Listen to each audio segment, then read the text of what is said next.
公共场所请戴口罩，勤洗手。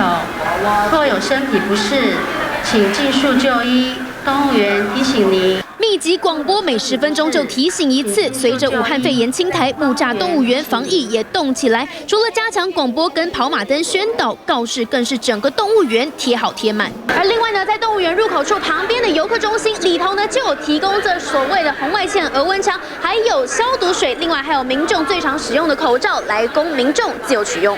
全面加强戒备，丝毫不敢轻忽。尤其便是武汉肺炎已经出现了升级版。根据武汉人民医院资料，有患者就诊时没有发烧，也没有咳嗽，只有没食欲、呕吐、腹泻等症状，也有出现只是神经系统症状，或是心慌、胸闷，甚至是只有眼睛有结膜炎现象，通通都被确诊中标。是有一些轻症的病人，或甚至是没有症状的带源者，他就把病毒传给别人。可以预期说，他至少是30% 以上的轻症。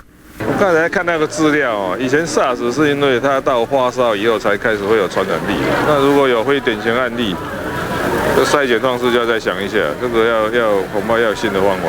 台湾出现3起确诊个案，加上武汉不典型案例连环爆，全台紧绷神经。身为市长兼医界权威柯文哲这样直言：应该还会增加，大概还是2个，一个戴口罩，一个勤洗手，大概是目前想到是这2个。病毒强攻之际，做好最强防护，杜绝疫情扩散。关键时刻，人人都得小心。记者黄家伟、陈月台北采访报道。